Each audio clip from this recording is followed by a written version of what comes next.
Hi. Art and stationery സെക്ടറിൽ നിന്നുള്ള മൂന്നാമത്തെ കമ്പനിയാണ് നമ്മൾ ഡിസ്കസ് ചെയ്യുന്നത്. ആദ്യം ഫ്ലെയർ, പിന്നെ ഡോംസ്. ഇപ്പോൾ മൂന്നാമത് നമ്മൾ ഡിസ്കസ് ചെയ്യാൻ പോകുന്നത് ലിങ്ക് ലിമിറ്റഡ് ആണ്. ലിങ്ക് എന്ന് പറഞ്ഞാൽ അവർക്ക് മെയിനായിട്ട് 4 പ്രൊഡക്റ്റ് ആണുള്ളത്. ലിങ്കിന്റെ പ്രൊഡക്റ്റുകൾ മെയിനായിട്ട് 4 ലേബലിലാണ് വരാറ്. ഒന്ന് ലിങ്ക് എന്ന് പറഞ്ഞ് വരാറുണ്ട്, 2 പെൻറ്റോണിക് എന്ന് പറഞ്ഞ് വരാറുണ്ട്, അതേപോലെ 3 യൂണിയിൽ വരാറുണ്ട്, 4 ഡെലി എന്ന് പറഞ്ഞ് വരാറുണ്ട്. യൂണിയിൽ വരുന്ന യൂണിബോൾ പെന്നൊക്കെ നമ്മൾ കണ്ടിട്ടില്ലേ, അതൊരു ജോയിന്റ് വെഞ്ചറാണ്. ജപ്പാനീസ് കമ്പനിയായിട്ടുള്ള മിസ്തുബിഷി പെൻസിൽസ് എന്ന് പറഞ്ഞൊരു കമ്പനിയായിട്ടുള്ള ജോയിന്റ് വെഞ്ചറിലാണ് യൂണിബോളിന്റെ ബിസിനസ് വരുന്നത്. സോ ആ ജോയിന്റ് വെഞ്ചർ അവർ ഓൾറെഡി സ്റ്റാർട്ട് ചെയ്തിട്ടുണ്ട്. പിന്നീട് വരുന്നത് ഡെലി എന്ന് പറഞ്ഞാൽ അത് സ്റ്റേഷനറിയിൽ വരുന്ന നമ്മുടെ കാൽക്കുലേറ്റർ കാര്യങ്ങളൊക്കെയാണ് ഡെലിയിൽ വരുന്നത്. പെൻറ്റോണിക് എന്ന് പറഞ്ഞാൽ ലിങ്കിന്റെ തന്നെ ഓൺ ബ്രാൻഡാണ്.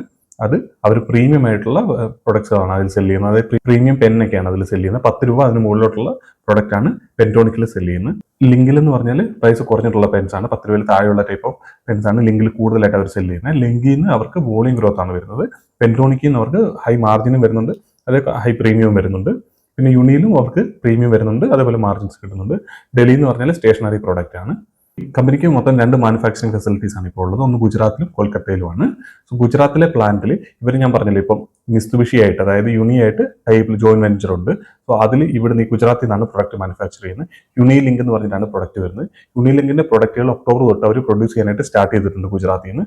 സോ അത് അടുത്ത 1-2 മാസത്തിനുള്ളിൽ തന്നെ പാൻ ഇന്ത്യ ലെവലിലേക്ക് അത് അവർ ലോഞ്ച് ചെയ്യുന്നുണ്ടെന്നാണ് പറഞ്ഞത്. അത് മിക്കവാറും ജനുവരിയിൽ നമുക്ക് എക്സ്പെക്ട് ചെയ്യാം.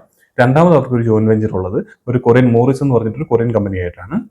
അത് ഈ ഫിനാൻഷ്യൽ ഇയർ എൻഡ് ചെയ്യുന്ന സമയത്ത്, അടുത്ത ഫിനാൻഷ്യൽ ഇയർ ആദ്യമാകുമ്പോൾ തന്നെ അതിന്റെ Q4 അത് ആ ജോയിന്റ് വെഞ്ചർ നടക്കാൻ തുടങ്ങും, അത് റൺ ചെയ്യാൻ തുടങ്ങും എന്നാണ് പറയുന്നത്. അപ്പോൾ അതിന്റെ റിസൾട്ട് അടുത്ത ഫിനാൻഷ്യൽ ഇയറിൽ നമുക്ക് കാണാനായിട്ട് പറ്റും. അതേപോലെ തന്നെ ഈ പറഞ്ഞ യൂണി ആയിട്ടുള്ള ജോയിന്റ് വെഞ്ചറിലും ഈ വർഷത്തിൽ തന്നെ അവർ ബ്രേക്ക് ഈവൻ ആവും എന്ന് പറയുന്നുണ്ട്. അടുത്ത ഫിനാൻഷ്യൽ ഇയറിൽ അത് പ്രോഫിറ്റബിൾ ആവും എന്ന് പറയുന്നുണ്ട്. അതേപോലെ മോറിസുമായിട്ടുള്ള ജോയിന്റ് വെഞ്ചറിൽ ഈ ഫിനാൻഷ്യൽ എൻഡിൽ അവർ സ്റ്റാർട്ട് ചെയ്യും, അടുത്ത ഫിനാൻഷ്യൽ ഇയറിൽ പ്രോഫിറ്റബിൾ ആവും എന്നാണ് പറഞ്ഞത്. മൂന്നാമത്തെ ഒരു ജോയിന്റ് വെഞ്ചർ കൂടിയുണ്ട്, സിൽക്ക ലിങ്ക് എന്നാണ് പേര്. അത് ഒരു തുർക്കിഷ് കമ്പനി ആയിട്ടുള്ള ഒരു ടൈപ്പാണ്. പക്ഷേ അതിനകത്ത് കുറച്ച് ഡിലേയും കാര്യങ്ങളൊക്കെ വന്നിട്ടുണ്ട്. സോ അതിന്റെ കൃത്യമായിട്ടുള്ള ഡേറ്റും കാര്യങ്ങളൊന്നും മാനേജ്മെന്റ് ഇപ്പോൾ പറഞ്ഞിട്ടില്ല. മെയിനായിട്ട് അവർ ഈ 2 മറ്റേത് ഇപ്പം അത് റണ്ണിങ്ങിൽ തന്നെയാണ്, അത് ക്യാൻസൽ ചെയ്തിട്ടില്ല. പക്ഷേ ഇപ്പം ആക്റ്റീവായിട്ട് ഇപ്പം കറക്റ്റായിട്ട് പ്രോഗ്രസ് ഉള്ളത് ഈ പറഞ്ഞ 2 ജോയിന്റ് വെഞ്ചേഴ്സിലാണ്. ഒന്നിപ്പോൾ ഓൾറെഡി പ്രൊഡക്ഷൻ സ്റ്റാർട്ട് ചെയ്തു, അടുത്തത് Q4 അടുത്ത ഫിനാൻഷ്യൽ ഇയറിൽ രണ്ടും പ്രോഫിറ്റബിൾ ആകും എന്നാണ് പറയുന്നത്. മൊത്തം മാനുഫാക്ചറിംഗ് കപ്പാസിറ്റി എന്ന് പറഞ്ഞാൽ ഏകദേശം 60 കോടി പെൻസിന്റെ കപ്പാസിറ്റിയാണ് മൊത്തത്തിലുള്ളത്. ഇവർ എക്സ്പോർട്ട് ചെയ്യുന്നുണ്ട്. 20% മുകളിൽ അവർക്ക് എക്സ്പോർട്ട് റവന്യൂ ഈ വർഷം വന്നിട്ടുണ്ട്. ഇവരും നമ്മൾ നേരത്തെ പറഞ്ഞ കമ്പനികൾ പോലെ തന്നെ എല്ലാ സ്ഥലത്തേക്ക് എക്സ്പോർട്ട് ചെയ്യുന്നുണ്ട്. മെയിനായിട്ട് ഇവർ ലാറ്റിൻ അമേരിക്കയിലും മിഡിൽ ഈസ്റ്റിൽ നിന്നാണ് ഇവർക്ക് ഗ്രോത്ത് വരുന്നതെന്ന് പറയുന്നത്. സോ ആദ്യം പറഞ്ഞ 2 കമ്പനികളും ഫ്ലെയറും അതേപോലെ തന്നെ ഡോംസും, ഇവർ രണ്ടുപേരും ലാറ്റിൻ അമേരിക്ക അല്ലെങ്കിൽ സൗത്ത് അമേരിക്കയിൽ നിന്നും ഡോംസ് ചിലി എടുത്ത് പറഞ്ഞിട്ടുണ്ട്, അതേപോലെ ഫ്ലെയർ സൗത്ത് അമേരിക്കയും പറഞ്ഞിട്ടുണ്ട്. ഇവരും പറയുന്നത്, ലിങ്കും പറയുന്നത് ഇവർക്ക് മെയിനായിട്ട് ഈ പറഞ്ഞ ലാറ്റിൻ അമേരിക്കയും അതേപോലെ തന്നെ മിഡിൽ ഈസ്റ്റ് കാര്യങ്ങളൊക്കെയാണ് കൂടുതലായിട്ട് പറയുന്നത്. ഇവർക്ക് പിന്നെ സൗത്ത് ഈസ്റ്റ് ഏഷ്യയും കൂടെ കുറച്ചുകൂടെ റവന്യൂ വരുന്നുണ്ട്. പുതിയതായിട്ട് ഇവർക്ക് ഇപ്പോൾ ഒരു സ്വൈപ്പ് മാർക്കർ എന്ന് പറഞ്ഞിട്ട് ഒരു മാർക്കർ അവർ ഇൻട്രൊഡ്യൂസ് ചെയ്തിട്ടുണ്ട്. അതേപോലെ തന്നെ മെക്കാനിക്കൽ പെൻസിൽസും, ഈ 3 കമ്പനികൾ മെക്കാനിക്കൽ പെൻസിൽസ് പറഞ്ഞിട്ടുണ്ട്. സോ എല്ലാവരും ആ ഒരു അതിലേക്ക് പ്രൊഡക്റ്റ് കൂടുതലായിട്ട് കുറച്ച് മാർജിൻസ് കൂടുതൽ കിട്ടുന്ന ഒരു പ്രൊഡക്റ്റാണ്. സോ അത് ഇവരുടെയും പുതിയ പ്രൊഡക്റ്റിൽ അതുണ്ട്. അതേപോലെ തന്നെ ഈ യൂണിലിങ്കുമായിട്ട് ടൈപ്പിൽ ഓൾറെഡി പ്രൊഡക്ഷൻ സ്റ്റാർട്ട് ചെയ്തെന്ന് ഞാൻ പറഞ്ഞല്ലോ, അതിൽ 20 രൂപയ്ക്ക് മുകളിലുള്ള പെൻസ് ആണ് വരുന്നത്. അത് ഇപ്പോൾ അവർ ഓൾറെഡി സ്റ്റാർട്ട് ചെയ്തിട്ടുണ്ട്.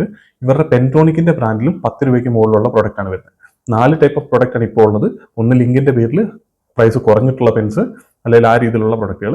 രണ്ടാമത് തന്നെ പെൻറ്റോണിക്കിൽ കുറച്ചുകൂടെ 10 രൂപയോ അതിന് മുകളിലുള്ള പ്രൊഡക്റ്റുകൾ 10, 20, 30 രൂപയുടെയൊക്കെ ഉണ്ട്. പിന്നെ അതുപോലെ മൂന്നാമത് വരുന്നത് യൂണിയിൽ വരുന്നത് ഇപ്പം യൂണിലിങ്ക്, യൂണിബോളിന്റെ പ്രൊഡക്റ്റുകൾ. യൂണിലിങ്കിൽ ഇവർ ജോയിന്റ് വെഞ്ചറിൽ സ്റ്റാർട്ട് ചെയ്തിരിക്കുന്നത് 20 രൂപയ്ക്ക് മുകളിലുള്ള ഒരു പ്രൊഡക്റ്റാണ്. ഇപ്പം മൂന്നാമതിനി ജോയിന്റ് വെഞ്ചർ സ്റ്റാർട്ട് ചെയ്യാൻ പോകുന്നതേ ഉള്ളൂ. സോ അത് Q4 ആവുള്ളൂ. അതിനകത്ത് ഈ യൂണിലിങ്കിന്റെ പ്രൊഡക്റ്റ് 20 രൂപയ്ക്ക് മുകളിലുള്ള ഒരെണ്ണം ലോഞ്ച് ചെയ്തെന്ന് പറഞ്ഞല്ലോ. സോ പെൻറ്റോണിക്കിന്റെയും പ്രൊഡക്റ്റുകൾ 20 രൂപയ്ക്ക് മുകളിലുണ്ട്. ഈ പെൻറ്റോണിക്കിന് ഇതൊരു കാനബലൈസേഷൻ നടക്കും എന്നുള്ള കാര്യം ചോദിക്കുന്നുണ്ട്. അതായത് പെൻറ്റോണിക്കിന്റെ സെയിൽസിനെ ഈ യൂണിയുടെ സെയിൽസ് അഫക്ട് ചെയ്യുമെന്ന് ചോദിക്കുമ്പോൾ അത്രയും വലിയ പെനിട്രേഷൻ മാർക്കറ്റിൽ ഇതുവരെ കമ്പനിക്ക് ആയിട്ടില്ല. അതുകൊണ്ട് തന്നെ അത്രയും വലിയൊരു മാർക്കറ്റിൽ ആ രീതിയിൽ ഇവരെ അഫക്ട് ചെയ്യില്ല എന്നുള്ള കാര്യമാണ് മാനേജ്മെന്റ് പറഞ്ഞിരിക്കുന്നത്. രണ്ടുപേരും ഒരേ പ്രൈസ് സെഗ്മെന്റ് വന്നാലും അത് അഫക്ട് ചെയ്യില്ല എന്നുള്ള കാര്യമാണ് പറയുന്നത്. അതേപോലെ 2023 അവർ കെനിയയിൽ ഒരു സബ്സിഡിയറി കൂടെ ഒരു കമ്പനി അക്വയർ ചെയ്തിട്ട് അതവരുടെ സബ്സിഡിയറി ആക്കിയിട്ടുണ്ട്. സോ അവിടുന്ന് ആ രീതിയിലുള്ള എന്താ പറയുക റവന്യൂലേക്കോ അല്ലെങ്കിൽ ആ രീതിയിലുള്ള കോൺട്രിബ്യൂഷൻസ് അവിടുന്ന് വന്നു തുടങ്ങിയിട്ടില്ല. അതും കുറച്ച് സ്ലോ ആയിട്ടാണ് പോയിക്കൊണ്ടിരിക്കുന്നത്. ഇപ്പോൾ സബ്സിഡിയറിയിൽ നിന്ന് ആ രീതിയിലുള്ള ഗ്രോത്ത് വന്നിട്ടില്ല കെനിയിൽ. അതേപോലെ തന്നെ ഇവർക്ക് ജോയിന്റ് വെഞ്ചറിൽ ഈ ഒരു ഫിനാൻഷ്യൽ ഇയറിൽ ഏകദേശം 1.6 കോടി രൂപയുടെ 1.68 കോടി രൂപയുടെ ലോസ് വന്നിട്ടുണ്ട്. സോ ജോയിന്റ് വെഞ്ചറിൽ നിന്ന് പ്രോഫിറ്റ് വരാൻ തുടങ്ങിയിട്ടില്ല. ഇപ്പോൾ ഒരു ട്രാൻസാക്ഷൻ സ്റ്റേജ് ആയതുകൊണ്ട് തന്നെ കുറച്ചുകൂടെ സമയം എടുക്കുമെന്നാണ് പറയുന്നത്. ജോയിന്റ് വെഞ്ചറും അതായത് അടുത്ത ഫിനാൻഷ്യൽ ഇയർ ആണ് ഇവർ അതിൽ നിന്ന് പ്രോഫിറ്റബിൾ ആവും എന്നുള്ള കാര്യം പറഞ്ഞിരിക്കുന്നത്. സോ ഇത് രണ്ടും ഇവരുടെ പ്രോഫിറ്റബിലിറ്റിനെ അഫക്ട് ചെയ്തിട്ടുണ്ട്. കമ്പനിയുടെ റിയലൈസേഷൻ ഓഫ് പെൻ എന്ന് പറയുന്നത്, അതായത് പെന്നിൽ നിന്ന് ഇവർ സെല് ചെയ്യുമ്പോഴത്തേന് ഇവർക്ക് കിട്ടുന്ന റവന്യൂ എന്ന് പറയുന്നത് കൂടുന്നുണ്ട്. അത് ഓരോ ക്വാർട്ടറിലും കൂടിയാണ് വന്നുകൊണ്ടിരിക്കുന്നത്. ഒരു 3 രൂപ റേഞ്ചിൽ നിന്ന് ഇപ്പോൾ 6 രൂപയ്ക്ക് മുകളിലേക്ക് മുകളിലേക്ക് എത്തിയിട്ടുണ്ട്. ആവറേജ് പ്രൊഡക്റ്റിന്റെ റിയലൈസേഷൻ എന്ന് പറയുന്നത് അത് പെൻടോണിക്കിലായിരുന്നു നേരത്തെ. പെൻടോണിക്കിന്റെ ആവറേജ് എപ്പോഴും കമ്പനിയുടെ ആവറേജിന് മുകളിലായിരുന്നു. കാരണം പെൻടോണിക്ക് കുറച്ചുകൂടെ പ്രീമിയം ആണല്ലോ, 10 രൂപ അല്ല അതിന് മുകളിലേക്കുള്ള സെഗ്മെന്റ് മാത്രമാണ് അവർ സെല് ചെയ്യുന്നത്. പക്ഷേ ആ പെൻടോണിക്കിന്റെ ആവറേജിന് മുകളിലേക്ക് കമ്പനിക്ക് ആവറേജ് എത്തിക്കാൻ പറ്റിയിട്ടുണ്ട്. ടോട്ടൽ പ്രൊഡക്റ്റിന്റെ റിയലൈസേഷൻ എന്ന് പറഞ്ഞാൽ അത് കുറച്ച് നല്ല കാര്യമാണ്. അതൊരു ഗ്രാജുവലായിട്ട് സ്റ്റഡി ആയിട്ട് തന്നെ ഇംപ്രൂവ് ചെയ്ത് വരുന്ന ഒരു കാര്യമാണ്. അതേപോലെ കമ്പനി അഡ്വർടൈസ്മെന്റിന് വേണ്ടിയിട്ട് ഇപ്പോൾ 1.6% ഓഫ് റവന്യൂ ആണ് യൂസ് ചെയ്യുന്നത്. നോർമലി അവർ 2% ആ ഒരു രീതിയിലാണ്. ഇപ്പോൾ അത് കുറഞ്ഞിട്ടുണ്ട്. മാനേജ്മെന്റ് പറയുന്നത് ഇനി അത് കൂടുതലായിട്ട്, അതായത് പുതിയ ജോയിൻ വെന്റർ കാര്യങ്ങളൊക്കെ വരുന്നുണ്ട്, അതുകൊണ്ട് അവർ 3% ആണ് റവന്യൂവിന്റെ അഡ്വർടൈസ്മെന്റിലേക്ക് അവർ മാറ്റിവെക്കാൻ ഉദ്ദേശിക്കുന്നത്. അത് നല്ല കാര്യമാണ്.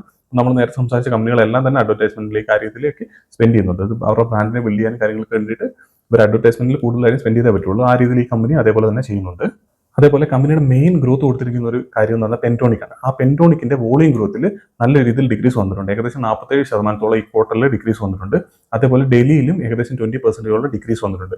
മാനേജ്മെന്റിനോട് ചോദിക്കുമ്പോഴത്തേനും മാനേജ്മെന്റ് പറയുന്നത് വെച്ചാൽ അവരുടെ ജനറൽ ട്രേഡിൽ അവർ നോർമലായിട്ട് ഇ കൊമേഴ്സും അതേപോലെ തന്നെ മോഡേൺ ട്രേഡും ഒക്കെ യൂസ് ചെയ്യുന്നുണ്ടെങ്കിലും ജനറൽ ട്രേഡ് ആണ് അവരുടെ മെയിൻ ആയിട്ടുള്ളത്. അതായത് നമ്മുടെ സാധാരണ കടകളിൽ.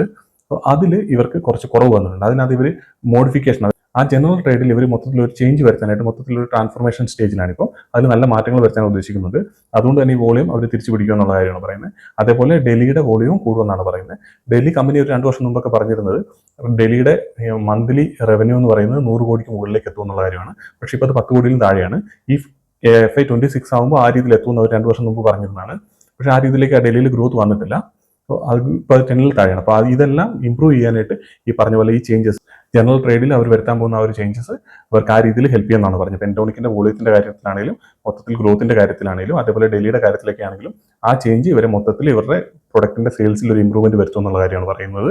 അതേപോലെ നേരത്തെ ഞാൻ പറഞ്ഞിട്ടുണ്ട്, ROE ആണ് ഒരു കമ്പനിയുടെ നമുക്ക് ഏറ്റവും ഇമ്പോർട്ടന്റ് ആയിട്ട് അല്ലെങ്കിൽ ഏറ്റവും ഈസി ആയിട്ട് ഒരു കമ്പനി നല്ല രീതിയിലാണ് പോകുന്നത് എന്നുള്ള കാര്യം മനസ്സിലാക്കാൻ പറ്റുന്നുള്ള കാര്യം. ROEയുടെ കാര്യം ഇവിടെ നോക്കി കഴിഞ്ഞാൽ നമുക്ക് ഗ്രാജുവൽ ആയിട്ടുള്ള ഡിക്രീസ് ആണ് കാണിച്ചുകൊണ്ടിരിക്കുന്നത്. കാരണം കമ്പനിയുടെ പ്രോഫിറ്റബിലിറ്റിനെ നല്ല രീതിയിൽ അഫക്ട് ചെയ്തിട്ടുണ്ട് ഈ ഒരു സമയത്ത്. കമ്പനി ഇപ്പം നെറ്റ് ഡെപ്റ്റ് നെഗറ്റീവിലാണുള്ളത്. അതായത് മൊത്തത്തിൽ അവരുടെ ഡെപ്റ്റ് നല്ല രീതിയിൽ കുറഞ്ഞിട്ടുണ്ട്. പിന്നെ ഇനിയിപ്പോൾ നമുക്ക് അവരുടെ ഫിനാൻഷ്യൽ ഫിഗേഴ്സിലേക്ക് വന്ന് Q2ന്റെ ഫിഗേഴ്സിലേക്ക് വന്നു കഴിഞ്ഞാൽ റവന്യൂ ഗ്രോത്ത് എന്ന് പറഞ്ഞാൽ 1.3%, അതായത് ഒരു 1% ആണ് അവരുടെ റവന്യൂ കൂടിയിട്ടുള്ളത്. അതേപോലെ പ്രോഫിറ്റിൽ ഡീഗ്രോത്ത് ആണ്, 4% ഡീഗ്രോത്ത് ആണ് വന്നിരിക്കുന്നത്. എബിറ്റയിൽ ഓപ്പറേറ്റിംഗ് എബിറ്റയിൽ ഇവർക്ക് ഡീഗ്രോത്ത് ആണ് വന്നിരിക്കുന്നത്. അതേപോലെ പാറ്റ് മാർജിൻ എന്ന് പറഞ്ഞാൽ അറൌണ്ട് 6% ആണുള്ളത്. നമ്മൾ നേരത്തെ സംസാരിച്ച ഡോംസിന്റെ ആണെങ്കിൽ എബിറ്റ മാർജിൻ എന്നൊക്കെ പറയുന്നത് ഏകദേശം 17.5% ഉണ്ട്. ഇവരുടെ എബിറ്റ മാർജിൻ അറൌണ്ട് 11% ആണുള്ളത്.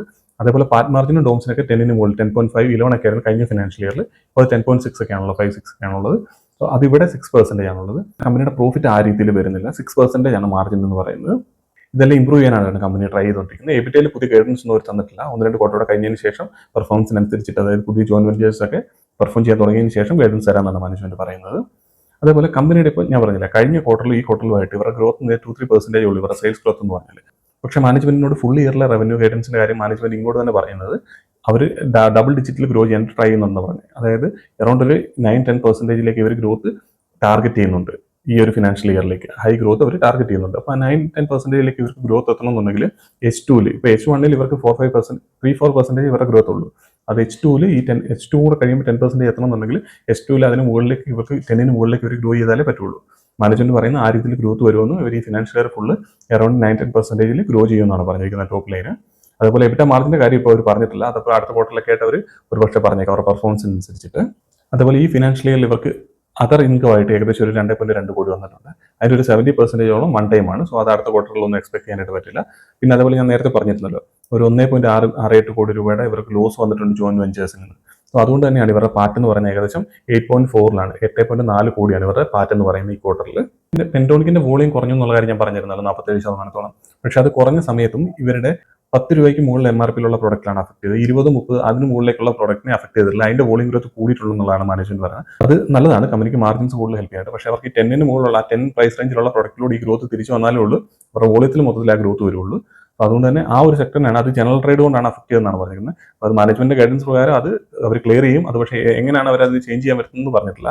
ജനറൽ ട്രേഡിലൂടെ അവർ സെല് ചെയ്യുന്നത് കുറച്ചുകൂടെ ഇമ്പ്രൂവ് ചെയ്യാനുള്ള കാര്യങ്ങളുണ്ട്. അത് ഇന്റേണലായിട്ട് കുറച്ച് പ്രൈവസി ഉള്ള കാര്യം, സീക്രസി ഉള്ള കാര്യമായിട്ട് അത് അവർ പുറത്തേക്ക് പറയുന്നില്ലെന്നാണ് പറഞ്ഞിരിക്കുന്നത്. മൊത്തത്തിൽ ഈ രീതിയിലാണ് കമ്പനി പെർഫോം ചെയ്തിരിക്കുന്നത്. അപ്പോൾ ലിങ്കിന്റെ നമ്മൾ എടുത്ത് നോക്കിയാൽ 1% സെയിൽസ് ഗ്രോത്തും അതേപോലെ പ്രോഫിറ്റ് ഏകദേശം 4% ഡീ ഗ്രോത്തുമാണ് വന്നിരിക്കുന്നത്. കമ്പനിയുടെ മാനേജ്മെന്റ് ഗൈഡൻസ് പ്രകാരം ഇപ്പം 3-4% ആണ് H1ൽ ഗ്രോ ചെയ്തതെങ്കിൽ H2ൽ അതിന് മുകളിൽ പെർഫോം ചെയ്ത് ടോട്ടൽ ഫിനാൻഷ്യൽ ഇയർ എൻഡ് ചെയ്യുന്ന സമയത്ത് ഡബിൾ ഡിജിറ്റ് ഗ്രോത്ത്, അതായത് ഒരു 9-10% ഗ്രോത്തെങ്കിലും കമ്പനി ടാർഗറ്റ് ചെയ്യുന്നുണ്ട്. അതുപോലെ കമ്പനിയുടെ ഇപ്പോഴത്തെ PE റേഷ്യോ എന്ന് പറഞ്ഞാൽ ഏകദേശം 18 ആണ് PE റേഷ്യോ എന്ന് പറഞ്ഞത്. H1ൽ ഏകദേശം അവർ 15 കോടിക്ക് മുകളിൽ പ്രോഫിറ്റ് ജനറേറ്റ് ചെയ്തിട്ടുണ്ട്. H2 മാനേജ്മെന്റിന്റെ ഗൈഡൻസ് പ്രകാരം നമുക്കൊരു ഇപ്പോൾ 6% പാറ്റ് മാർജിൻ ഉള്ളത് ഒരു 7% ഒക്കെ എത്തുമെന്ന് നമുക്ക് വിചാരിക്കാം.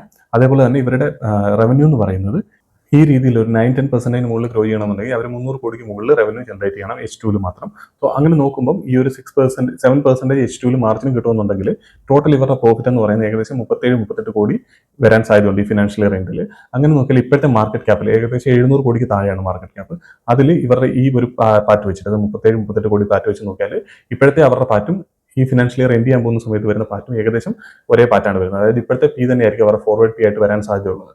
അതായത് ഒരു 7-8-9% ഗ്രോ ചെയ്യുന്ന ഒരു കമ്പനി 18 പിയിലായിരിക്കും അവൈലബിൾ. അപ്പോൾ നമ്മൾ സെയിൽസ് ഗ്രോത്ത് വെച്ചിട്ട് പെഗ് റേഷ്യോ എടുത്തു കഴിഞ്ഞാൽ പെഗ് റേഷ്യോ 2 എന്ന് പറഞ്ഞ് കിട്ടും. സെയിൽസ് ഗ്രോത്ത് വെച്ച് നമ്മൾ പ്രോഫിറ്റ് ഗ്രോത്ത് ഇവിടെ എടുക്കുന്നില്ല. സെയിൽസ് ഗ്രോത്ത് വെച്ച് നോക്കുമ്പോൾ ആ രീതിയിലാണ് വരുന്നത്. പക്ഷേ പ്രോഫിറ്റിൽ ഇവിടെ ആ രീതിയിലുള്ള ഗ്രോത്ത് വരുന്നതെന്നുള്ള കാര്യം ശ്രദ്ധിക്കേണ്ടതായിട്ടുണ്ട്. കമ്പനി പ്രൂവ് ചെയ്യേണ്ടതായിട്ടുണ്ട് അവരുടെ മാനേജ്മെന്റ് ഈ രീതിയിൽ ഗ്രോത്ത്. കാരണം ഇത് അവർ പറഞ്ഞിരിക്കുന്നതാണ്. ഇപ്പോൾ അടുത്ത ഫിനാൻഷ്യലി അടുത്ത ക്വാർട്ടറിൽ Q3യുടെ റിസൾട്ട് Q4ന്റെ റിസൾട്ട് ഒക്കെ വളരെ ഇമ്പോർട്ടൻ്റ് ആണ്. ഇവർ ആ രീതിയിൽ പെർഫോം ചെയ്താൽ, കാരണം ഇപ്പോൾ അവർക്ക് പി റേഷ്യോ 18 ഉള്ളൂ. പക്ഷേ 18 പി റേഷ്യോ ഉള്ളെന്ന് പറഞ്ഞാൽ നമുക്ക് ആ കമ്പനിയിൽ പോയിട്ട് ഇൻവെസ്റ്റ് ചെയ്യാൻ പറ്റില്ല. കാരണം സെയിൽസ് ഗ്രോത്ത് എന്ന് പറയുന്നത് ഈ ക്വാർട്ടറിൽ 1% മാത്രമേ ഉള്ളൂ. സെയിം ടൈമിൽ അവരുടെ ഡോംസ് നമുക്ക് 24% ഗ്രോ ചെയ്തിട്ടുണ്ട്. അതേപോലെ ഫ്ലെയർ നമ്മൾ നോക്കിയാൽ 19% ഗ്രോ ചെയ്തിട്ടുണ്ട്. അതുകൊണ്ട് തന്നെ നമുക്ക് ഡയറക്റ്റ് ഇങ്ങനെ പി റേഷ്യോ വെച്ചിട്ട് നമുക്ക് ഡിസിഷൻ എടുക്കാനായിട്ട് പറ്റില്ല.